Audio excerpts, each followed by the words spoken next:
This is Arm & Hammer toothpaste. You can see it there. There's an arm with a hammer in it. That's the symbol. That's the name. And strangely enough, there was an American industrialist whose name was Armand Hammer. And he eventually actually bought a lot of shares in this company. I don't know if you can read it or not, but it's Dwight and Church company that makes Arm & Hammer toothpaste, and I don't know if they make the soap. But Arm & Hammer was a kind of a strange person in that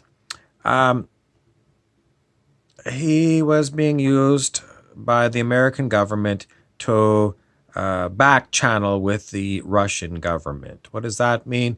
If you read any kind of spy books, you'll know that there are the official ways that one government talks to another, and then there are the back channel ways. So it's just another way. They call it a back channel because it's an unofficial channel. And Arm & Hammer was an artificial person because he never really existed. Arm & Hammer got the name Arm & Hammer because the Soviet Union was known as the hammer and sickle. If you look at the old Soviet Union flag, it's exactly that on a red background. So Arm & Hammer was a fictitious person created in order to either put in novels as an American industrialist who was known to work with the Russians, or he was an actor that was given the name Arm & Hammer, and it's to create a phony baloney story of American history. But if you look up Arm & Hammer on Wikipedia, you will find him. Occidental Petroleum was one of his big companies.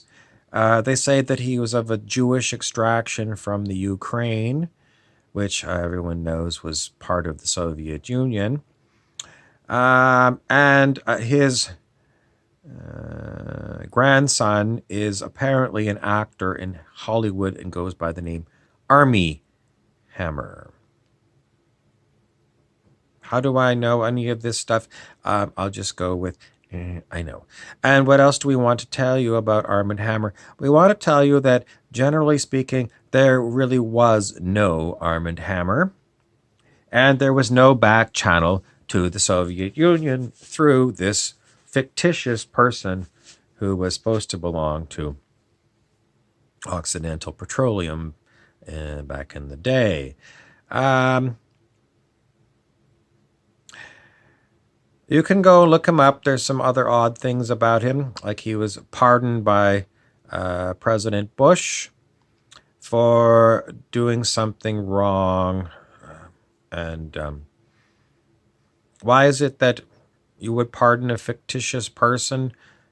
Mostly because they're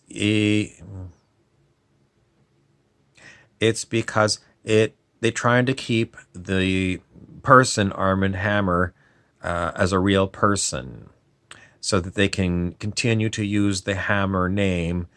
Who are they? They are the Illuminati. Who are the Illuminati really? The Illuminati really are the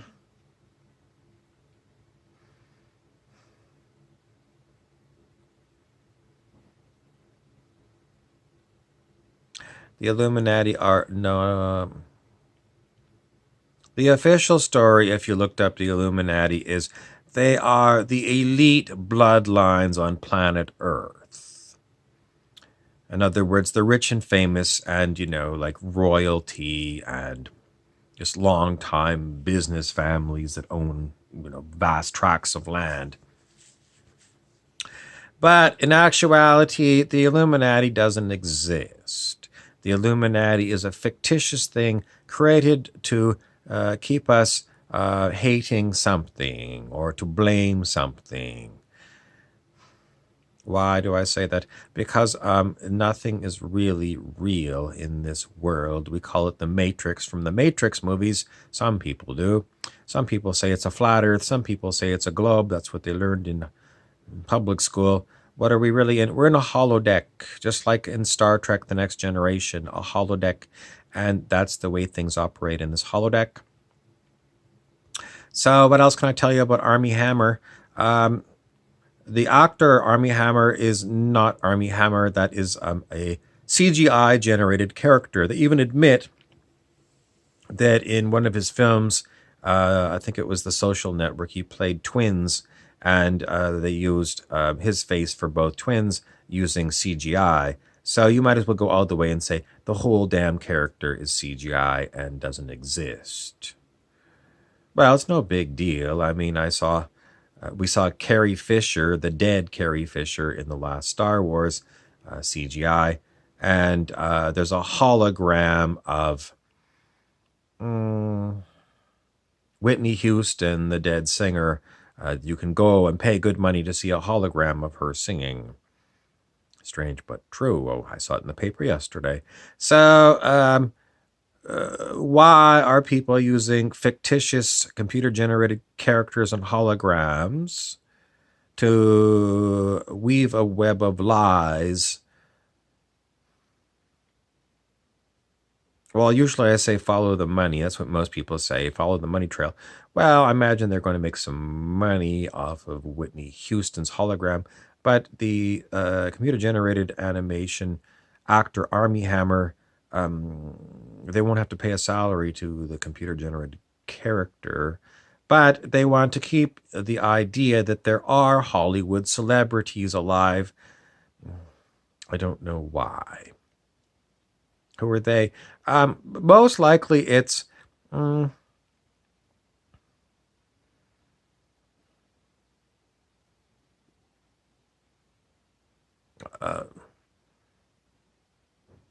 Hollywood studio that doesn't want to pay millions and millions for a Tom Cruise when they can create a character, give him a name or her a name or it a name, pay them nothing, and they're just a simulated character in the movies.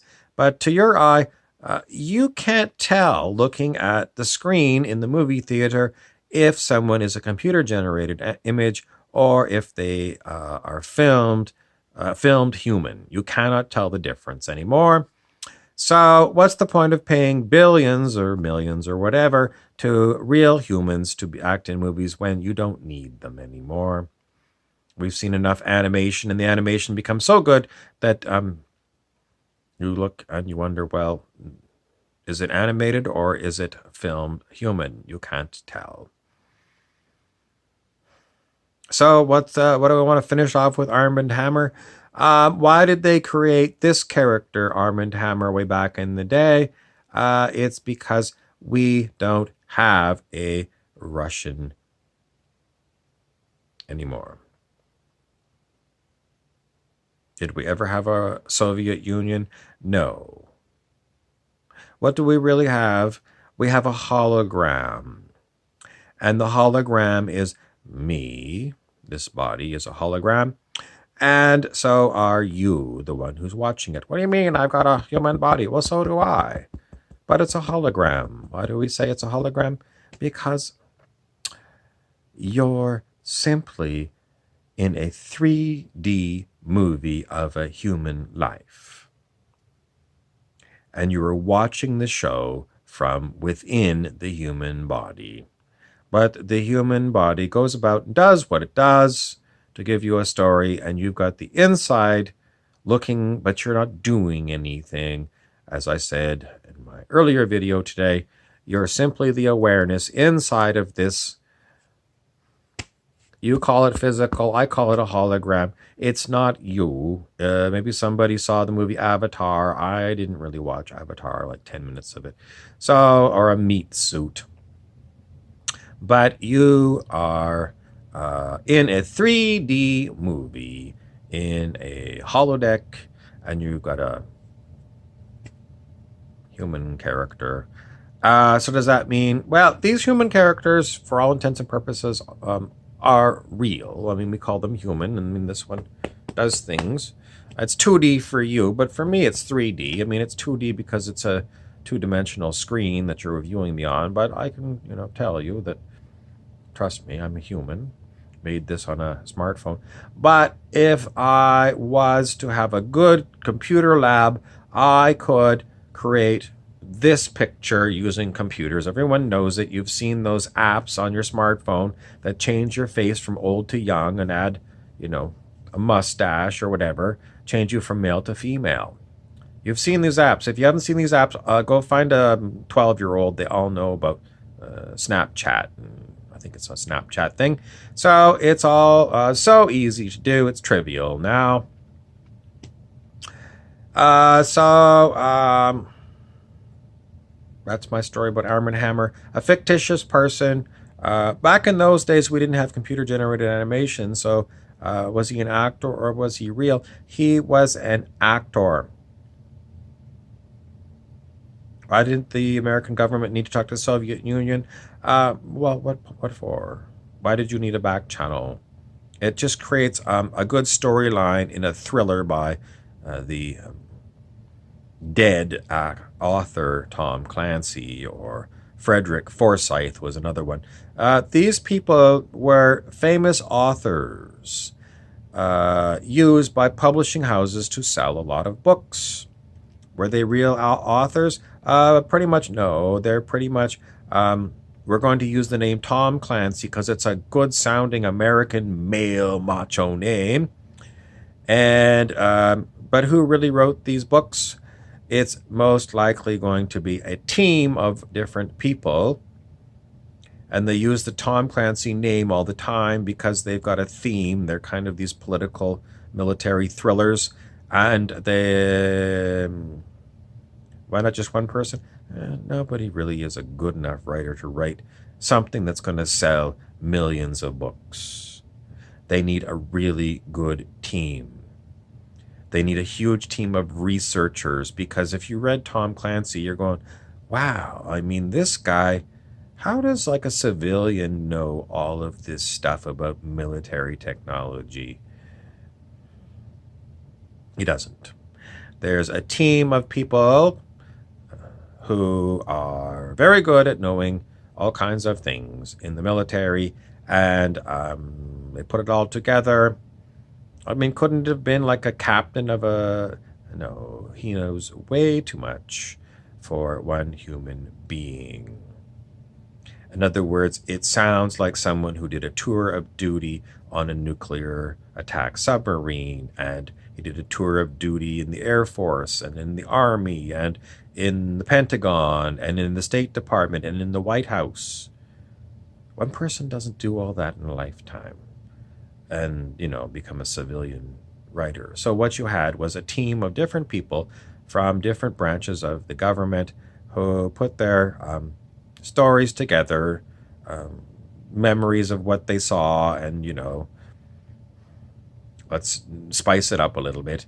And we're going to be the team, but we're never going to tell anybody. We're going to be paid to do this work, but we're just at publishing house probably. Or, some little group. Anyway, I don't know how big it is, but Tom Clancy, if you see a picture of Tom Clancy, I used to think that was a real author, but it ain't. It ain't. It is just simply someone who, they'd be really lucky to find someone named Tom Clancy, but he didn't do that. It just lent his name to the books. And it's the same thing with Arm & Hammer. It's just, it's inside joke. That's what Illuminatis do. Inside jokes, It's hammer and sickle on the Soviet Union's flag. Arm and hammer. It sounds almost like hammer and sickle. Arm, hammer, and sickle. So it's just a phony baloney thing. It's just like Osama bin Laden. It's a phony baloney name. There never was an Osama bin Laden. Some people say it was an actor called Tim Osman, but it sounds like the Osterman Weekend, which was an old thriller from, I don't know, 1970s or 80s. OS is operating system, Osman. And then the other fake person is your President Obama. Osama bin Laden and President Obama. It's a fake name. It's a fake person.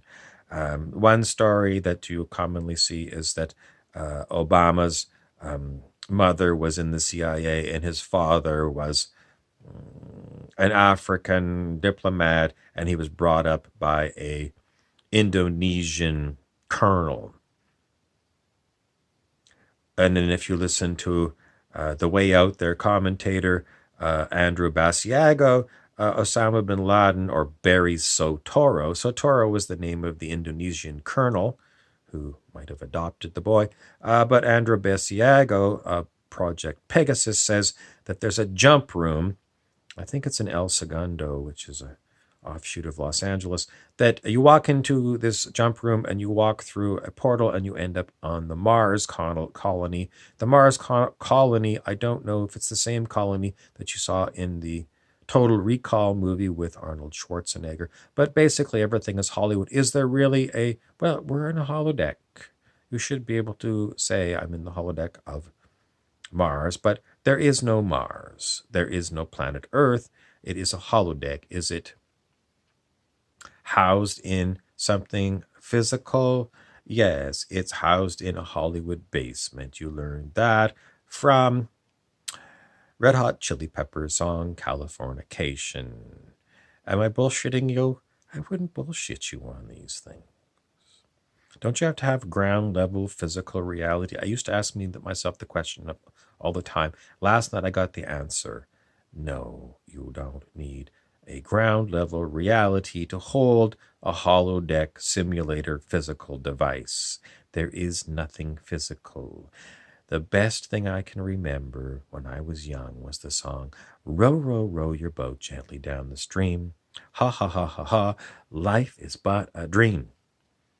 So we call waking time reality, and when we go to bed at nighttime and we have a dream, we call that a dream.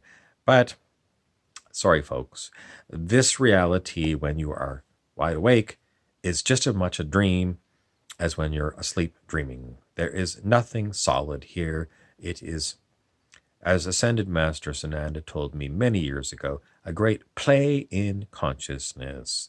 A 3D virtual reality game, all these different buzzwords, but in the end, it's a dream. So what about the thing about awareness that I gave you, where that you're a spot of awareness here? And how does this dream machine work? Is that all true?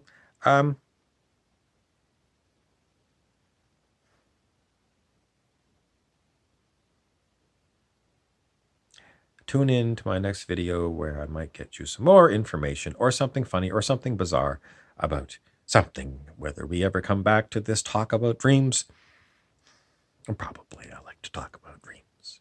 I'm going to be Aloysius T. Cloxicle, reporting for Rumpelstiltskin News.